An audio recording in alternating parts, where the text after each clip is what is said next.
Aujourd'hui, je suis à Ottawa pour découvrir des gens passionnés d'ornithologie. T'as pas une phobie des oiseaux, toi? C'est quoi le rapport avec les oiseaux? Improtéine, on est un groupe d'humour de l'Ontario. On tripe francophonie canadienne, puis on s'en va la rencontrer. Parce que oui, il y a des francophones hors Québec. La grande région d'Ottawa est l'endroit par excellence pour observer des centaines d'espèces d'oiseaux. Que ce soit la paruline à ailes dorées, le goglu des prés ou peu importe ce qu'est celui-ci, plusieurs espèces rares et menacées se retrouvent souvent dans la région, jusqu'à épuisement des stocks. Plusieurs organismes communautaires basés à Ottawa sont voués à la protection des oiseaux et de leur habitat. Que ce soit par la photographie des espèces, les projets de recherche ou les centres de secours aux oiseaux, comme diraient les hiboux, les Ottaviens sont au rendez-vous. Ouh! Ouh! Ouh! Ouh! Ouh! Ouh!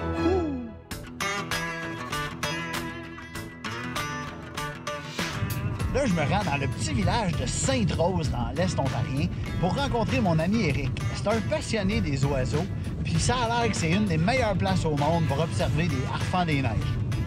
On verra bien.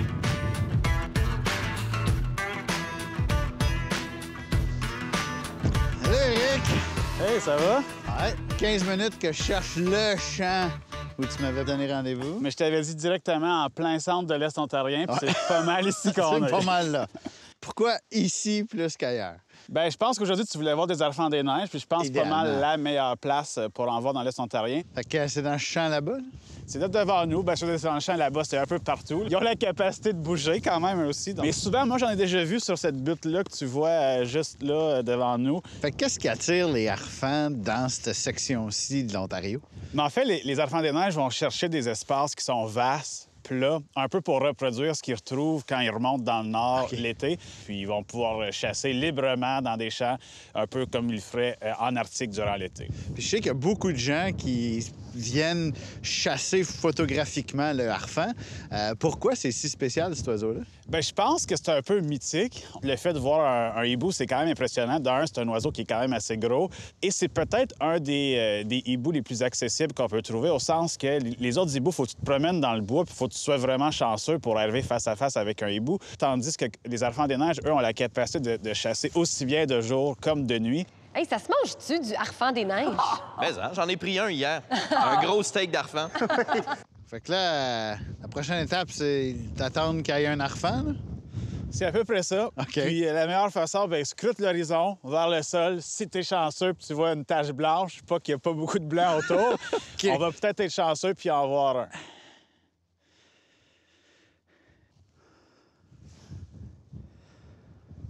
Ah, ben, il pleut pas des harfans, ça, on peut dire ça. Il y a des clubs, il y a plusieurs groupes de photos qui existent sur Facebook, que ce soit Oiseaux du Québec ou Eastern Ontario Bird Watching Association ou peu importe. Ça existe. Il n'y en a pas beaucoup en français, malheureusement, fait qu'on va souvent se rassembler sur des groupes québécois. Malheureusement, le défi avec les strigidés, la famille des hiboux, c'est que les gens ont un engouement tellement grand pour ces oiseaux-là, mais on essaie d'éviter de dire exactement le lieu spécifique où on a vu l'oiseau, justement pour lui donner une certaine quiétude. Comment il faut photographier ça? Il faut juste être chanceux. Il faut être chanceux. Il faut avoir aussi une bonne lentille parce que je tiens à rappeler que si on se retrouve face à des animaux sauvages, l'objectif, c'est pas de les déranger justement pour qu'ils bougent. J'aurais pu arriver avec un sac plein de souris puis lancer des souris dans les airs en espérant que l'harfan des neiges vienne, mais c'est pas le comportement qui est préconisé quand on fait de la photographie animalière. Et aussi, dans l'objectif, c'est de moins le déranger possible, mais il faut être patient parce que l'harfan des neiges bouge puis c'est pas lui qui nous attend, c'est plus nous qui va devoir l'attendre. Il nous a pas invités, là. Moi, j'ai pas pris de chance. J'ai amené le seul harfan que je connais, le harfan des neiges, ici. On pourrait prendre ça en photo. Bien, je pense que ça va faire l'affaire. Je me mets dans la tête d'un harfan, là aussi que je me poserais, là. Ça serait quand même drôle qu'on arrive et qu'il y en ait juste un là qui nous regarde, là, mais... Ah, ben c'est parfait, ça! Donc, je vais te proposer de te mettre à genoux. OK. Aller chercher l'angle optimal de cette bouteille. Donc, on veut l'avoir horizontale. Horizontale parce qu'on n'a pas l'option d'aller vraiment plus haut non plus, de toute façon. Oui, puis c'est rare que d'habitude que les harfans, c'est toi qui les as placés là. C'est ça, exactement. Aujourd'hui, l'éclairage est quand même pas si mal. Il faudrait que j'allume ma caméra.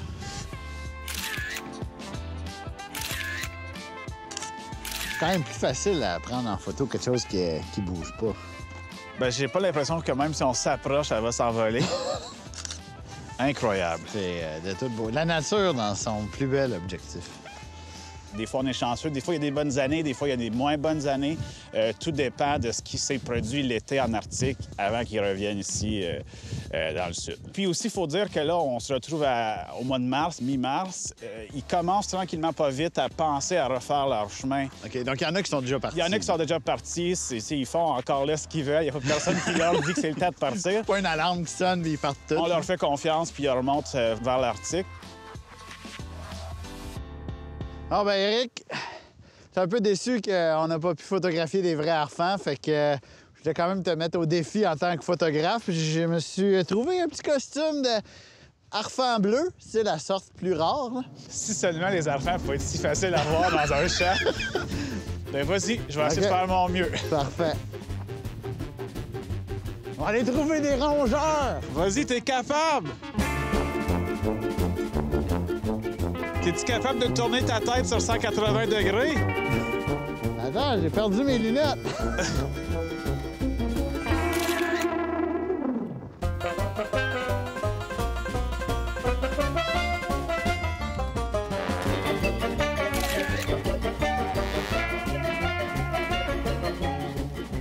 Tu dois être l'harfan le plus actif que j'ai vu de ma vie.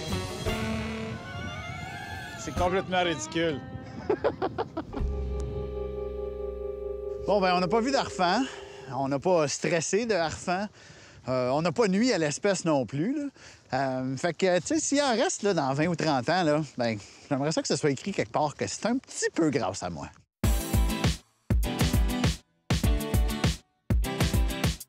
Bon, je suis de retour en ville. Je m'en vais rencontrer Anouk et Alisha de l'organisme Elle en Sûreté. On fait ça sur le campus de l'Université d'Ottawa. Je suis pas revenu ici depuis que j'ai gradué en whatever. Je sais pas si je vais être autant perdu sur le campus que je l'étais dans mes cours. Bonjour, Martin. Merci de me rencontrer ici, dans cet environnement extrêmement naturel. Là. C'est un environnement que je sens et pourrait être un piège pour des oiseaux. Ça se peut-tu? Oui, oui. Évidemment, n'importe quel édifice où on a du verre, des fenêtres comme ça, c'est dangereux pour les oiseaux parce que c'est les réflexions, surtout, qui causent les collisions. Alors, s'ils voient une réflexion d'un arbre, pour eux, c'est un arbre. C'est la continuité de la forêt. Là. Exactement. Dans l'environ d'Ottawa-Gatineau, on pense que c'est environ 250 000 par année qui sont morts comme ça. C'est une estimation, c'est difficile à savoir exactement. Les études disent qu'en Amérique du Nord, c'est 1 milliard par année. 1 milliard d'oiseaux qui foncent dans les vitres. Oui. Une chance que c'est juste un problème d'oiseaux qui foncent dans les vitres. T'sais, imaginez s'il y avait un problème d'orignal. Ça serait plus grave. Il n'y aurait plus aucun building avec des fenêtres au premier étage en ville. Tout serait sur des piloris pour les laisser passer en dessous. Des piloris. Pilotis?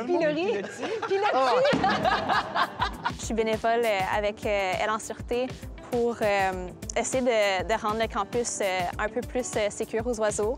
Donc ici, on peut voir que c'est un des murs qui est très problématique sur le campus. Il y a un mur de verdure juste sur le mur qu'on peut voir à travers la fenêtre.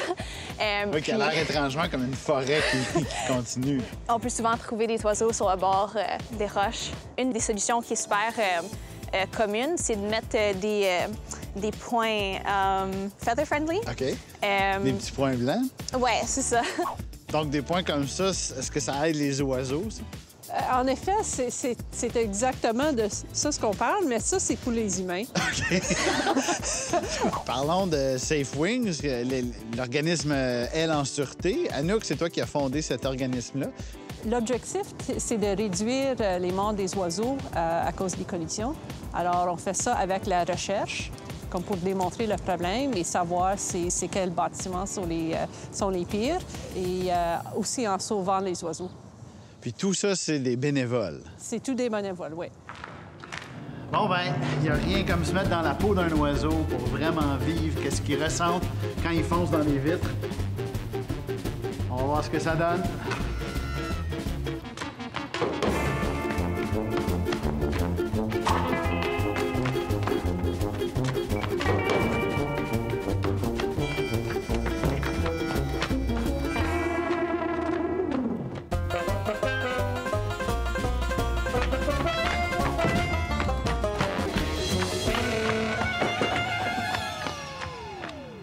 Ouais, ben c'est pas le fun de foncer dans les vitres.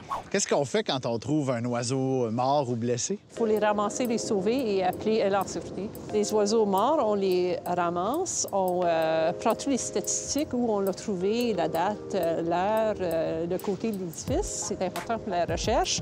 Et on le met dans le congélateur. OK. Moi, Un congélateur. Deux congélateurs chez moi, c'est plein d'oiseaux morts. Ouais. Chez toi, Chez comme moi, ouais. dans ta maison. Là. Et les oiseaux vivants aussi, on les sauve, puis ils viennent chez moi. OK. Alors... J'aimerais bien ça, voir ça chez oui, vous. oui, oui.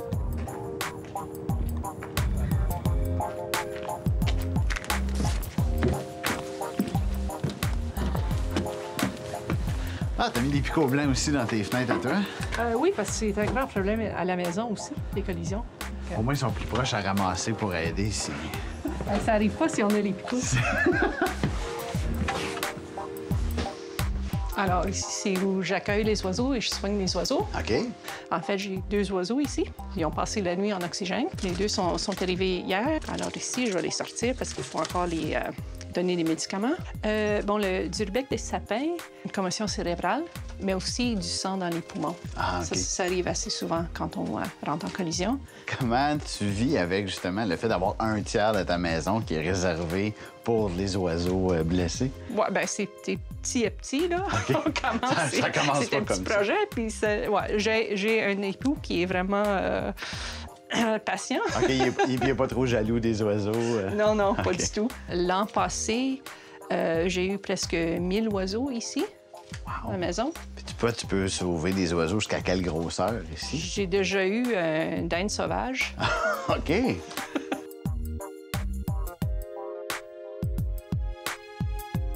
Aussi, j'ai sorti quelques espèces des congélateurs. OK, puis pourquoi on garde des oiseaux comme ça dans Pour notre congélateur? recherche, surtout quand on surveille les édifices pour trouver les oiseaux, OK. c'est pour démontrer qu'il y a un problème avec les collisions. Puis, j'imagine qu'il faut garder ça séparé, ces congélateurs Oui, de, oui. de notre bouffe. Oui, nous oui, autres. c'est dans le congélateur. Alors ici, j'ai un cardinal à poitrine rose, je crois. Fait que ceux-là sont pas sauvables. Et c'est quoi ça? J'aurais le dire, c'est un faucon quelconque. Là. Oui, en effet, c'est un faucon pèlerin. Ah, bah, c'est beaucoup plus pesant, hein? Ouais. Puis ça vole, ça, là. Oui, c'est l'animal le plus rapide au monde. Pas celui-là, mais son espèce. Oui. Donc ça, c'est le bâtiment préféré des oiseaux ici à l'université, si je comprends bien. En effet, oui. On peut voir que comme quasiment toute la surface, il n'y a pas d'endroit réfléchissant. La façon que les fenêtres sont placées, c'est super petit. Puis si on regarde un peu plus proche, les fenêtres plus en bas, il y a des petits points noirs. Les différences sont super légères, comme c'est pas quelque chose qui nous affecte grandement, mais pour un oiseau, ça change tout. Comme partout, les oiseaux, il y en a de moins en moins à cause de tous les risques, surtout causés par les humains. OK. On pense qu'on a perdu environ 30 des oiseaux au Canada dans les dernières 50 années. Mais ultimement, là, le fait qu'on perde des oiseaux à chaque année, qu'il y en ait de moins en moins, ça change quoi? En gros, toutes les espèces, que ce soit des oiseaux ou n'importe quoi, ils ont tout le temps un rôle clé à jouer. Ils ont des interactions avec toutes les autres espèces. Sans une espèce, ça peut affecter une autre, puis ça devient une genre de cascade. Bien, en tout cas, merci beaucoup de m'avoir éduqué sur la sécurité des oiseaux, puis je vais savoir quoi faire la prochaine fois qu'il y a un oiseau ou un autre animal qui fonce dans mes vitres. Là. Fait que merci beaucoup. OK. Moi, ça m'impressionne tellement des gens passionnés puis dévoués pour une cause comme Anouk. Je veux dire, qui d'autre a 2 congélateurs pleins d'oiseaux morts chez eux? Ben, moi, j'en ai, là, mais ils sont tous marinés miel et Dijon. Faucon, miel et Dijon. Sûr, c'est bon, ça. Bon, là, il est 5h30 du matin. Je me lève pour aller voir des oiseaux avec quelqu'un qui s'appelle Giovanni qui dit que c'est le meilleur temps pour voir des oiseaux. Me semble qu'il y en a à d'autres moments aussi.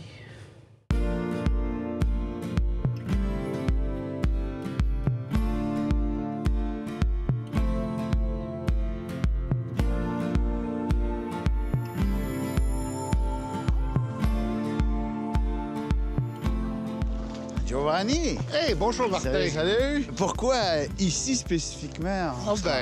Je pensais que ça serait un très bel endroit pour se rencontrer. Mer Bleue, c'est une des plus grandes tourbières de l'Ontario. OK. Il y a vraiment beaucoup d'oiseaux Il y a ici. beaucoup d'oiseaux ce matin, c'est fantastique parce qu'on peut entendre le gros bec errant. C'est probablement la première année où ils sont aussi nombreux dans la région depuis longtemps. Puis ce qui est amusant, c'est qu'au printemps, il va craquer des petites branches d'érable pour se nourrir de la sève. Moi, j'ai toujours aimé la nature, mais les oiseaux en particulier, il y a, je sais pas, c'est la liberté.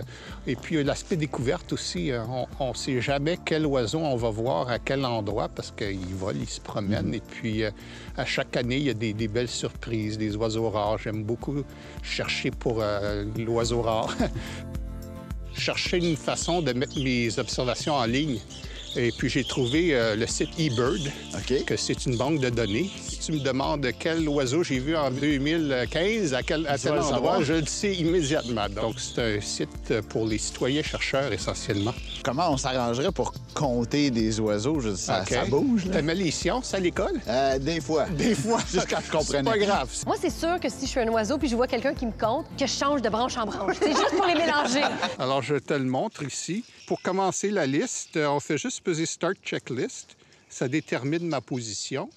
Et puis, ça me donne une liste d'oiseaux qu'on rentre. Donc, si tu veux, on peut faire une petite liste ici. Puis moi, peut-être ça sonne tout comme des oiseaux. Mais ils sont pas tous pareils, je te le garantis. Une des attractions ici à Mer Bleue, c'est les gens qui viennent nourrir les oiseaux. Est-ce que c'est comme bien vu? Pour ce qui a trait aux graines, nourrir les passereaux, les petits oiseaux, il n'y a pas vraiment de gens qui s'objectent à ça. On peut essayer. Ben, moi, j'ai amené des choses, là. Je sais pas. Moi, je savais pas quoi amener. Moi, j'ai amené ça, du miroiseur. Ah, OK. Miroiseur. Moi, j'ai amené ça. Je sais pas si un petit sandwich matinal aux œufs. Oui, je sais pas s'ils vont aimer ça, des œufs. Non? J'avais pensé que c'était un peu cannibale. Un Joe Louis? Un Joe Louis, oui. Ça, je pense que... C'est le dessert. Moi, j'ai les graines du miroiseur. Là. Je sais pas s'ils fonctionnent. J'imagine, on met ça dans notre main. Puis... Ouais, ou sur ta tête, si tu veux. Sur ma tête, ça peut être ça. Sur ta tête, oui, OK. Je vais t'en donner une bonne portion. Oh! Peut-être comme ça. OK. Ça doit pas être la bonne sorte, il s'approche pas. C'est sûrement la sorte de graine, le problème.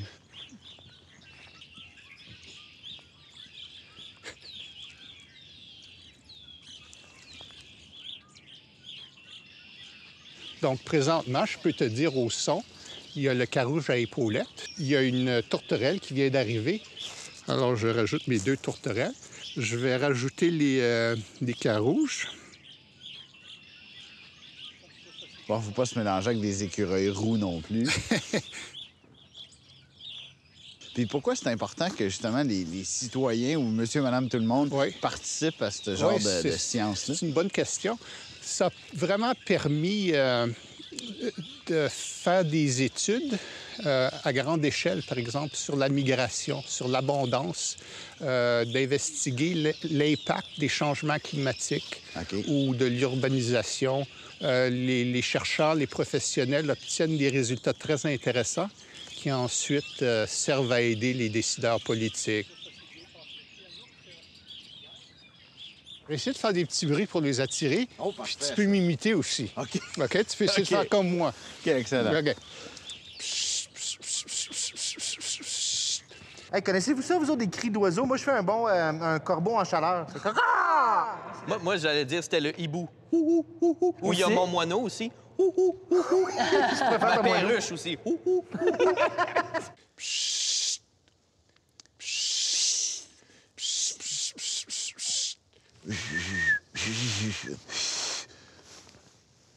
Non, c'est vraiment tranquille, hein?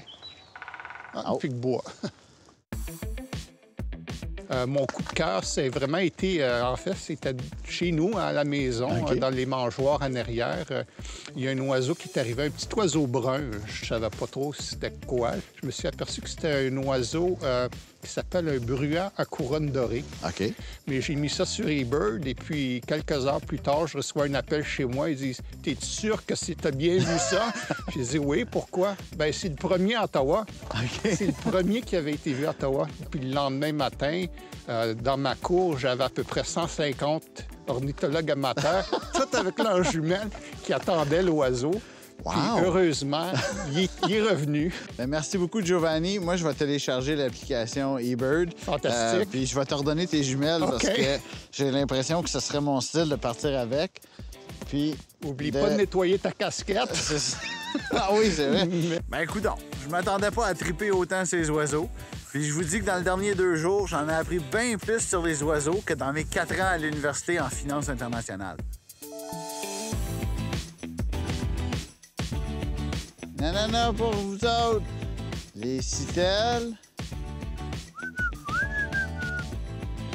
Les bonnes courges musquées, là, comme vous aimez tous.